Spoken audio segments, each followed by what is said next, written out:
For my final project, architect, monthly income, and budget. Pillars of success: patience, time, effort, and love. In order to be successful in any career, you have to have patience.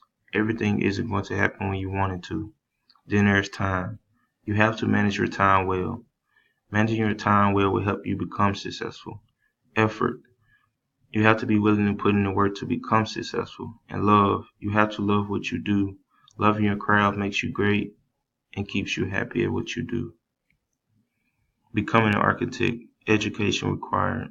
In order to become an architect, you have to have a high school diploma, a bachelor's degree in architecture or construction management, and you have to complete your master's degree. Experience.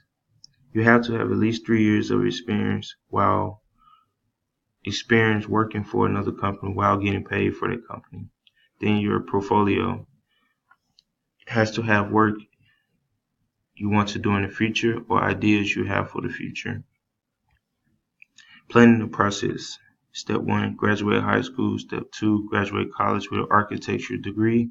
Step 3, gain experience. Step 4, find a location. Step 5, start my own career. My career as an architect. Location, Atlanta, Georgia. I want to start out working for Niles Bolton Associates Inc., one of the best architecture and construction company in Georgia. I'll start out earning at least $100,000 a year. After working there for a few years and saving up some of my money, I'm going to start my own business with my father, Degrid Evans, where we remodel houses, build houses from the ground up, and design the interior of the house if wanted.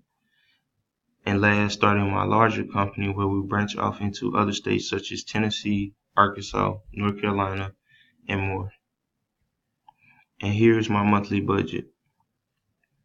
When I first started my career working for Niles Bolton Associates, most of my money goes toward my housing at 23% and utility costs, food at 13%, transportation 13%, and my least amount of money goes to entertainment 3%. I also put $400.15 in my saving account every month while having a remaining of $869.84 in my pocket. And thank you.